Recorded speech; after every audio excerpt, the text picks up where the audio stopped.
ദൃശ്യത്തിൻ്റെ മോഡലിലാണ് തുടരും എന്ന സിനിമ എന്നാണ് പറഞ്ഞു കേൾക്കുന്നത്.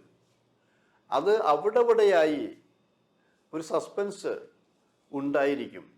കാരണം ഇത് മോഹൻലാലിന് പിടിച്ചു നിൽക്കാൻ പറ്റിയ ഒരു സിനിമ തന്നെയാണെന്ന് ആലോചിക്കണം. ഇത് പരാജയപ്പെടുകയാണെങ്കിൽ മോഹൻലാലിൻ്റെ ഗ്രാഫ് വീണ്ടും താഴോട്ട് പോകുന്നു. ഇത് ആകാംക്ഷയോടാണ് അതിൻ്റെ പ്രേക്ഷകർ, ആരാധകർ എല്ലാം കാത്തിരിക്കുന്നത്.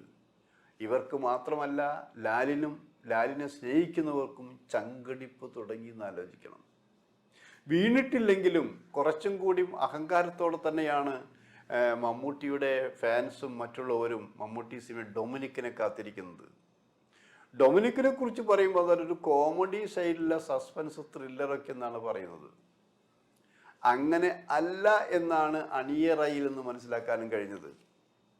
കാരണം ഇതിൻ്റെ സ്റ്റണ്ട് രംഗം ചെയ്യുന്നത് ഇപ്പോൾ നമ്മൾ ഏറ്റവും ക്രൂരമായ രീതിയിൽ സംഘടന രംഗങ്ങളും മറ്റും മാർക്കോ ഉണ്ട്. മാർക്കോയുടെ സംഘടന സംവിധായകനാണ് ഡൊമിനിക്കിൻ്റെ സംഘടന സംവിധായകൻ എന്നാണ് പറയുന്നത്. അപ്പോൾ തീർച്ചയായും അതിൽ എന്തൊക്കെയോ പ്രതീക്ഷിക്കാം.